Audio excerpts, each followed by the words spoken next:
Bismillahirrahmanirrahim. Assalamualaikum warahmatullahi wabarakatuh. Halo, selamat pagi semuanya. Semoga kalian semua masih dalam keadaan yang sehat ya. Insya Allah hari ini Miss akan membahas tentang menulis surat pribadi dan juga surat dinas. Nah, materi ini dipelajari di kelas 7 SMP. Dan yang Miss pakai sebagai referensinya yaitu mengacu kepada buku CV Duta Arya. Jadi mungkin di sini tidak terlalu lengkap seperti buku yang kalian gunakan, tapi insya Allah bisa mengcover setidaknya sedikit ya. Jadi memang kalau misalnya berbeda buku, pasti berbeda isi. Insya Allah secara keseluruhan semua buku itu sama. Oke, sekarang kita lanjut dulu ya. Nah, berbicara tentang menulis surat pribadi dan surat dinas, apakah ada yang tahu nggak sih pribadi sama dinas itu apa bedanya?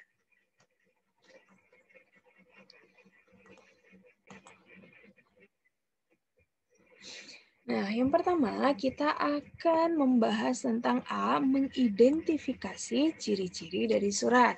Nah, surat pribadi itu apa ya kira-kira? Surat pribadi itu sebenarnya surat per orang, jadi dari kita ke orang lain, biasanya itu nggak pakai aturan. Bebas kita mau menulis apa, mau membahas apa, mungkin sama seperti kita chatting ya. Kita WhatsApp sama ibu kita, kemudian kita WhatsApp sama saudara kita atau teman kita. Nah, itu namanya adalah surat pribadi. Karena surat pribadi itu nggak pakai maksudnya kayak nggak pakai aturan, harus ada kopnya, kemudian bahasanya itu harus baik, benar, baku, enggak. Surat pribadi itu bebas, kita mau bahas apa, kita mau cerita apa aja juga enggak masalah. Biasanya memperhatikan dengan bahasa yang komunikatif. Bahasa komunikatif ini artinya adalah kayak ada timbal balik. Kalau misalnya surat dinas itu kan terlalu formal banget ya, kadang kita cuma butuh jawaban iya atau enggak, boleh atau enggak. Tapi kalau surat pribadi itu enggak, kayak kita curhat. Kalau dulu mungkin anak-anak zaman bahula tuh sering yang namanya kayak sahabat pena, kemudian saling berkirim surat, karena memang zaman dulu itu untuk handphone sendiri cuma bisa SMS dan telepon, dan itu pun dulu tuh sangat mahal. Nah, kalau sekarang itu sudah tergantikan posisi dari si surat ini. Kemudian yang kedua adalah surat dinas. Surat dinas ini surat dari instansi tertentu atau lembaga tertentu. Maka aturannya pun juga banyak. Susunannya itu harus benar, bahasanya harus baku, formatnya juga harus benar. Misalnya dari kepala sekolah ngirim ke kepala sekolah yang lain, atau misalnya dari pemerintah ke sekolahan, itu juga maksudnya adalah menggunakan surat dinas atau dari lembaga tertentu. Jadi nggak bisa sembarangan orang menuliskan surat dinas. Surat dinas itu bisa bilang agak ribet karena dia harus pakai kop surat, nomor surat, kemudian harus pakai susunan yang benar, kaidah yang benar, semuanya pokoknya diatur kalau di dalam surat dinas ini. Kemudian ciri-cirinya apa nih? Kalau dari surat pribadi, biasanya dia mengandung sapaan. Misalnya, halo, apa kabar? Oh, lama ya nggak ketemu nih, atau lama ya kita nggak kirim pesan. Kemudian bahasanya itu non-formal. Artinya, kita bisa ngomong pakai bahasa sehari-hari kita yang kayak sekarang nih. Kemudian menggunakan bahasa yang sopan dan mudah dipahami. Nah, bukan berarti surat pribadi itu kita misalnya bisa ngomong kata yang nggak bagus gitu, nggak bisa miscontohin. Jadi kata-kata yang tidak sopan misalnya kayak, jelek banget loh gitu. Jadi kayaknya agak gimana gitu kalau misalnya orang yang nggak begitu dekat ya.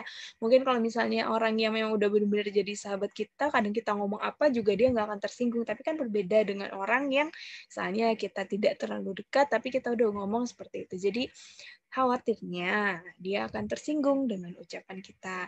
Dan bahasa itu mudah dipahami karena memang menggunakan bahasa yang komunikatif atau bahasa yang non-formal. Jadi kayak, gimana kabarnya? Kita ngerti ketimbang kayak, bagaimana kabar kamu di sana dan keluarga? Kayaknya rada agak bertele-tele gitu ngomongnya.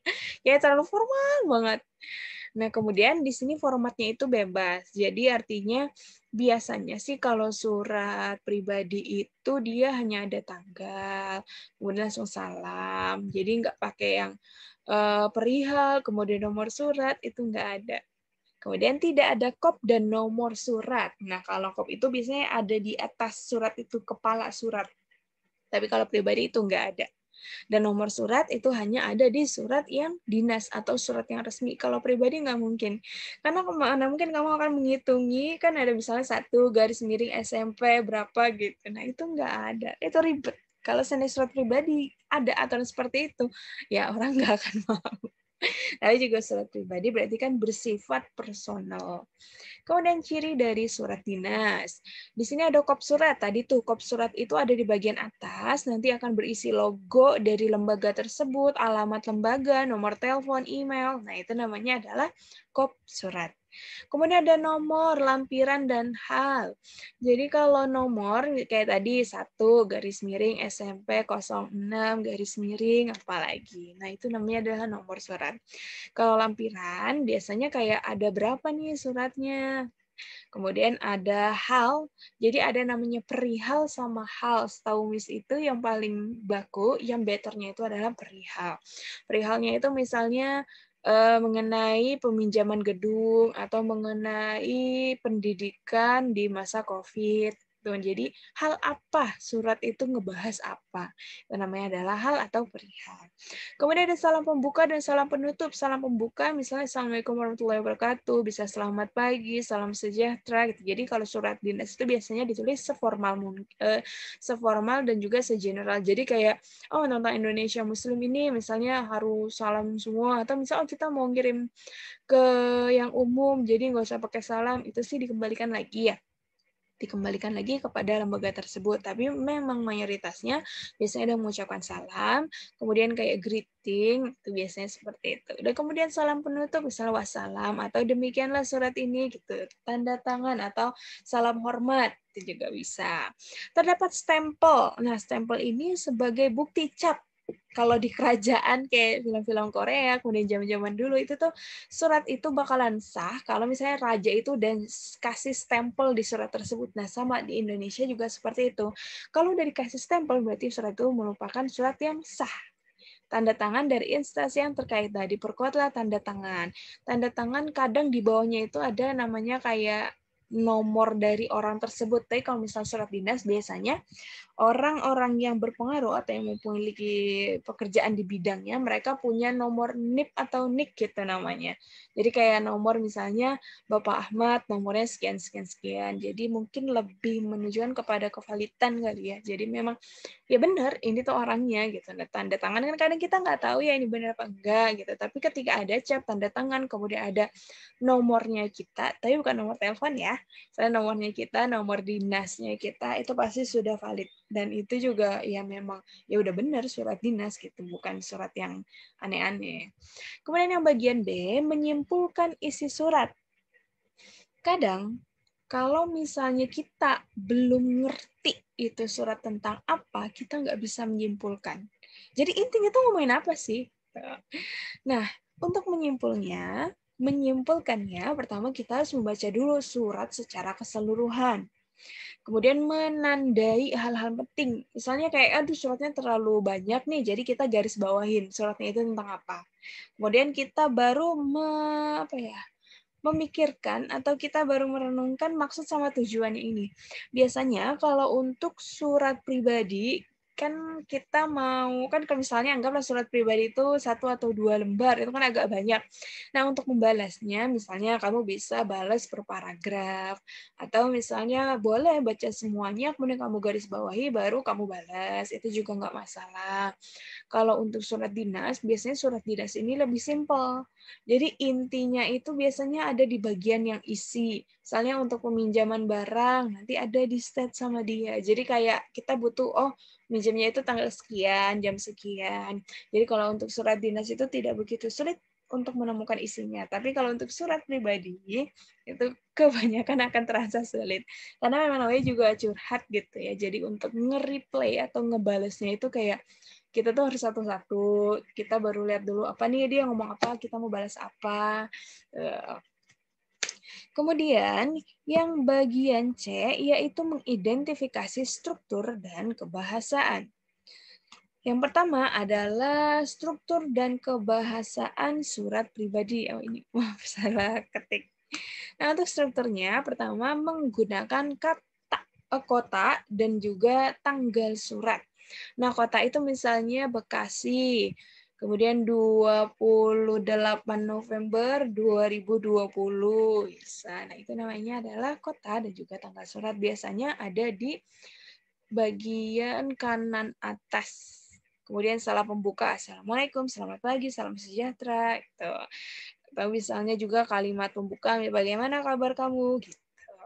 Kemudian dari isi itu adalah bagian yang penting. Nah, kalau penutup biasanya sudah dulu ya, kalau surat pribadi, kalau surat dinas, demikianlah surat ini saya sampaikan. Salam penutup berarti wassalamualaikum. Kemudian kalau nama kita tulis namanya kita, nama orang yang mengirim, setelah itu tanda tangan. Tapi kalau untuk surat pribadi, tanda tangan itu biasanya jarang sih orang. Jadi lebih kepada ya udah nama gitu, nggak pakai tanda tangan. Nah, kemudian yang kedua adalah unsur kebahasaan. Unsur kebahasaan pertama adalah kata sapaan bersifat pribadi atau emotif dan juga ekspresif. Misalnya, halo, apa kabar? Hai, gitu. Itu hanya ada di surat yang pribadi ya.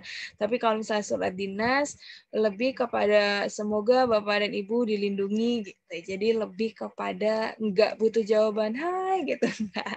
Tapi kayak lebih ke mendoakan. Jadi emotif atau ekspresif itu yang sekiranya kayak ngena gitu di hati. Jadi lebih emosionalnya itu lebih apa ya, menunjukkan adanya namanya kedekatan.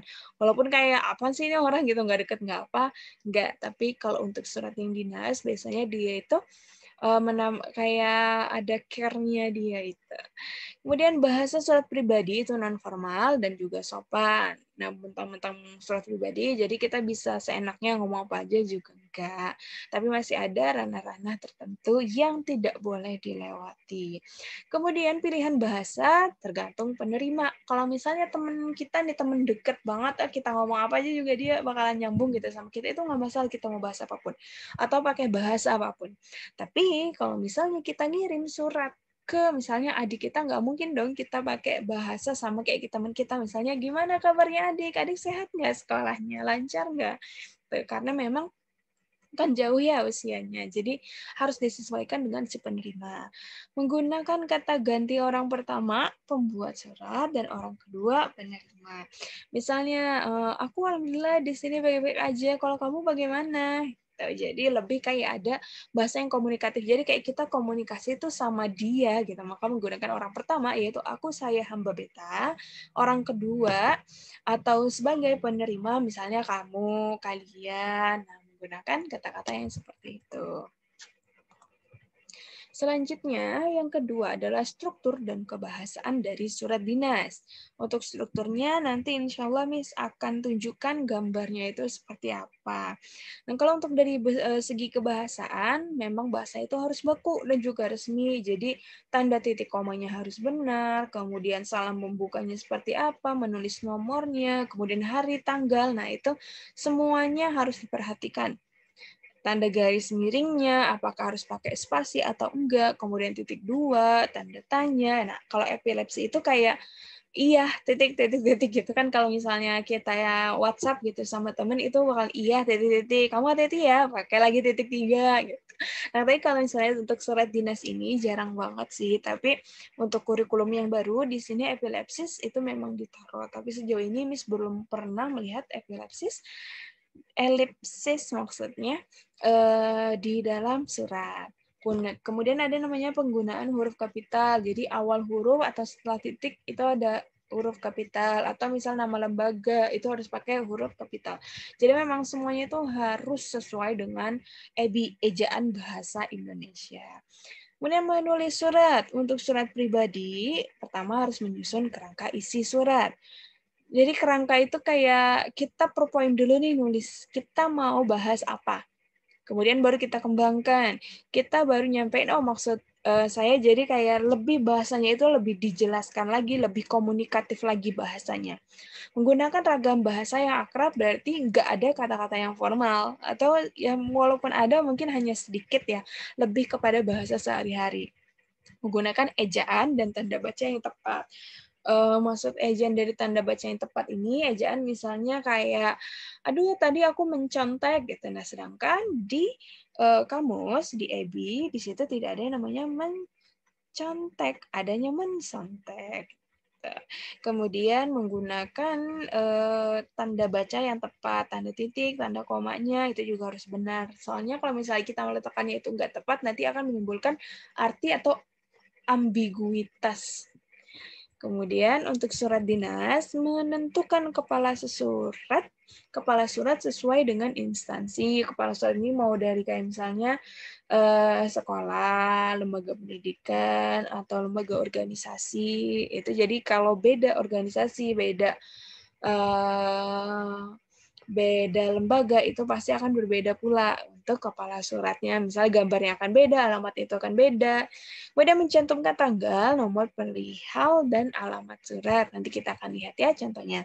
Menulis isi surat singkat, jelas, padat, dan sobat. Nah, kalau untuk surat dinas itu memang tidak boleh panjang kali lebar. Jadi kita to the point aja menyampaikannya apa. Tapi harus tetap dalam aturan. Misalnya bagian awal kita harus mengucap apa dulu, nanti bagian inti bagaimana menulisnya, kemudian langsung bagian akhir.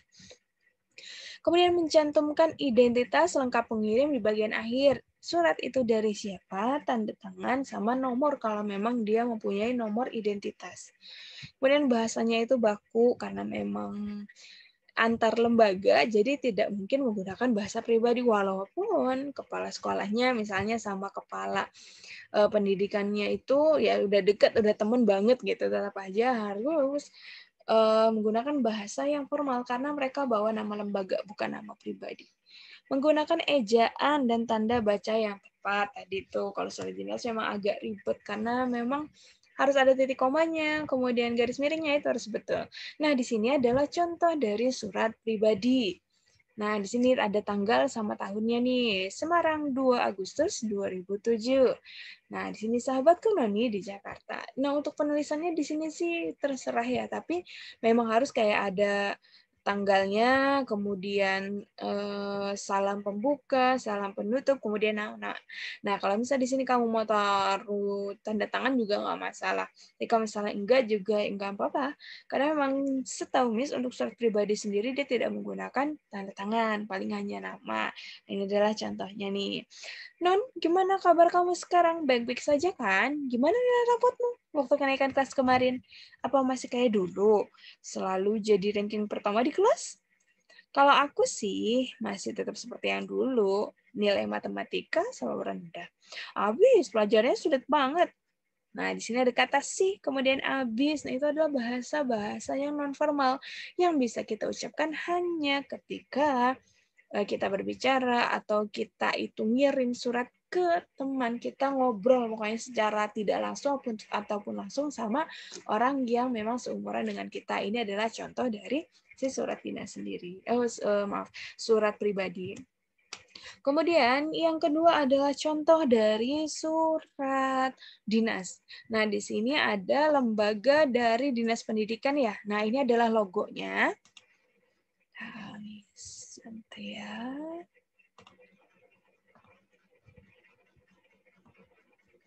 Ini adalah logo. Nah, ini kalau di sini namanya itu adalah kepala surat. Nah, di sini ada logo, kemudian alamatnya, nomor telepon, kemudian email. Itu adalah kepala. Nah, di sini ada nomor, lampiran, sama hal. Bagaimana cara menulisnya nih? Ada tanda garis miringnya juga. Lampirannya di sini nggak ada, boleh juga dikosongin. Terus nih penulisannya rapat wali murid, jadi R besar, W besar, M besar. Kepada yang terhormat, biasanya ada gitu ya, kepada yang terhormat. Baru Bapak Ibu orang tua murid di tempat. Nah, di sini adalah salam pembuka. Nah, kemudian dengan ini kepala sekolah baru nyampein. Nah, kalau untuk surat dinas di sini biasanya harus rata ya. Nah, rata kiri kanan. Jadi kayak suratnya itu kelihatannya lebih rapi. Nah, kemudian untuk hari, tanggal, waktu di sini penulisan itu haruslah huruf kecil. Nah, ini kan huruf besar ya.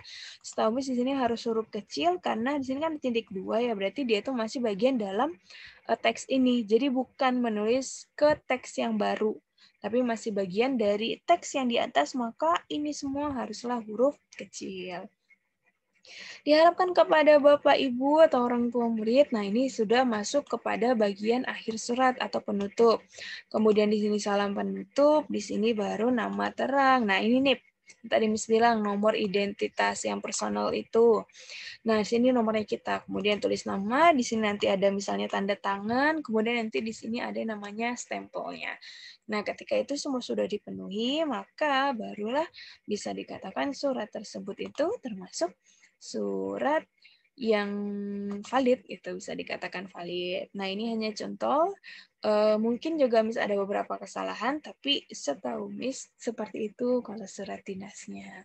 Jadi memang tidak semuanya itu, banyak juga yang tidak mengikuti aturan, terlebih lagi untuk surat dinas. Tapi sebaiknya tetaplah mengikuti aturan. Karena kalau misalnya kita menulis tidak menggunakan aturan, maka untuk misalnya nanti murid-murid yang lain mencontoh atau lembaga yang lain itu mencontoh, jadi kayak nanti rule atau sistem yang udah ada itu ke-break atau misalnya kepotong atau ada cacatnya gitu karena masyarakat sendiri tidak menggunakan. Nah, di sini surat dinas ataupun surat pribadi sama-sama mudah untuk dibuat, terutama untuk surat pribadi sendiri. Mungkin agak susah di dalam surat dinas ini atau penjelasannya kayaknya ngejelimet gitu. Nah, di sini bisa kalian langsung lihat contohnya aja ya. Mungkin ketika melihat contohnya di sini lebih mudah. Atau misalnya masih nggak mengerti, nah kalian bisa misalnya cari surat dinas, kemudian tandain di sini namanya kop surat, di sini tanggal, nah di sini nomor lampiran H. Jadi ditandai semuanya. Nah, sampai di sini dulu penjelasan Miss. Semoga apa yang Miss sampaikan bermanfaat. Jika ada pertanyaan, boleh langsung ditanyakan. Bisa menghubungi Miss di Instagram ya. Terima kasih semuanya sudah menyimak video ini. Assalamualaikum warahmatullahi wabarakatuh.